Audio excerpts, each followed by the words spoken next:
Hello, welcome Dr. Sushma Singh this side. Today in Unit 21 Religion and Politics, let us start our lecture with the topic Approaches to the Study of Religion.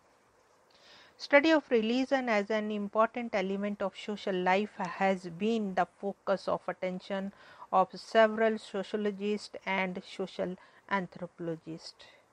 Here is an overview of some of the major approaches to religion. The first is functional approach. The basic assumptions of this approach is that parts of a society are linked to each other through its values and norms, and that each part of the society fulfills a positive function for the maintenance of the total society. Religion furnishes the consensual and integrative framework for society. For Durkheim, the sacred was the most fundamental religious idea or phenomena.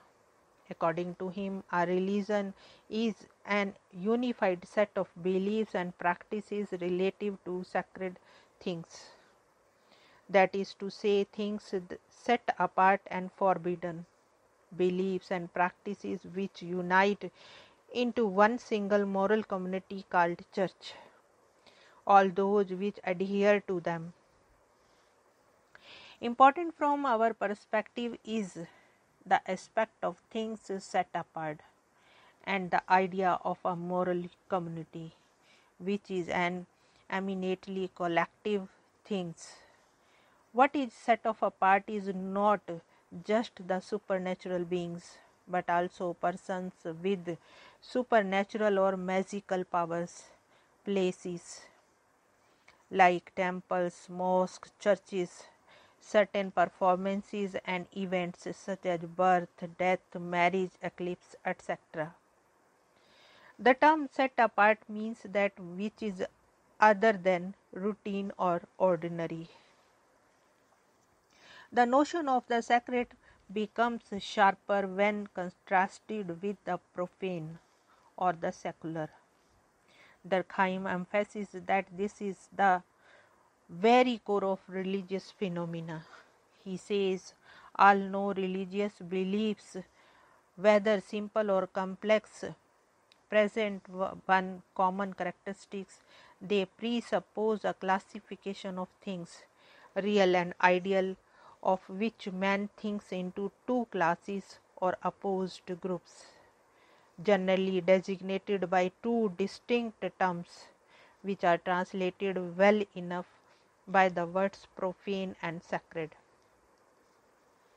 Durkheim was not interested in seeking the historical origins of religion, but was concerned with the sociological causes for the existence of religion, which he found in the human need for social life. To him, religion was a collective phenomena which arose from the social interaction. He studied the Australian Aborigines, agreeing with the prevailing scholarly opinion that the Aboriginal totemism was the simplest, the elementary form of the religious life. He was of the opinion that if one succeeded in discovering the origin of totemic belief, it was possible to discover at the same time the causes leading to rise of the religious sentiment in humanity. Presenting a detailed discussion of totemic gatherings among these aborigines, he located the roots of religious belief and practices in social interaction.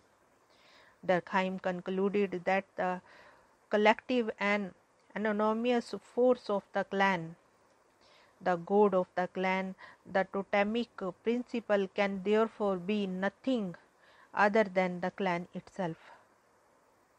Generalizing from the Australian case, the elementary form of the religious life, Durkheim came to consider society as the source and sustainer of religious sentiments and structures, and therefore goad its member, creating among them the sensation of a perpetual dependence.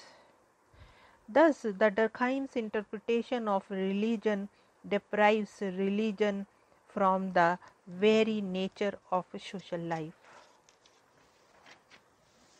A.R. Radcliffe Brown focused on the role of religion in maintenance of the social solidarity. In his sociological analysis of ritual, he was influenced by W. Robertson Smith in his emphasis upon rituals rather than beliefs in the study of religion. He followed Durkheim closely but narrowly. He, along with others such as Mullins Somke of the British School of Sociological Functionalism, was concerned with the question of how religion anywhere and at any time contributes to the maintenance of social solidarity. According to him, an ordinarily social life amongst human beings depends upon the presence in the minds of the members of society of certain sentiments which control the behavior of the individual in relation to others.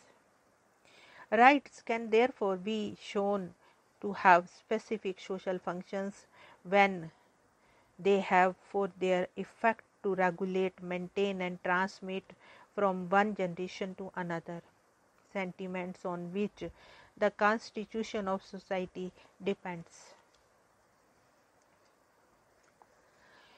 Van Pritchard disagrees with Radcliffe's Brown. His monograph on the Azadeh shows a shift in the explanation of supernatural phenomena from function to meaning. Witchcraft among the Azadeh was explained by him as a mode of casualty for human misfortune. In his later work, Noor Religion, the same shift from the straightforward functionalism to the problem of meaning can be noticed, though he did not go into an explicit phenomenological analysis. He was close to Durkheim when he interpreted the Noor religious thought and rituals in terms of social orders. In the study of religious beliefs and practices in Gujarat, David Peacock is concerned with the problem of subjective meaning and offers an alternative to narrowly functionalist approach. Venugopal thinks religion can be functional at a pragmatic level as well. Human beings face a stressful situation in everyday life, such as sickness, misfortune, death, etc., which disrupt the normal tenor of a household. In such situations, religion, ritual, magic provide a kind of solace which wealth and privilege cannot give. Martin and Parsons have referred to the functional role of religion. Martin shows a definite relationship between Puritanic ethic and the rise of science in 17th century England. Hard work and commitment to the improvement of this world, etc., which came from the Puritan faith, were effective in developing scientific temper.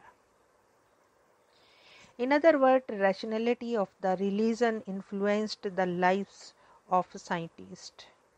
Robert Boyle, John Ray, Newton and many others were not only noted scientists but were also devoted to new ethics. They contributed to the improvement of the material world through their scientific researches as a tribute to the glory of gold. Talcott Parsons demonstrated that the normative order of society in the West rested on the religious premises of Christianity. It inspired voluntaristic kind of action wherein individuals are committed to the welfare of others in society. Functionalism focuses on the consensual rather than a dialectical pattern of growth. It looks at the role of religion mainly in terms of the present and does not address the problem of subjective meaning and the historical and cultural aspect of religion. Here we want to close this lecture. Thanks for listening.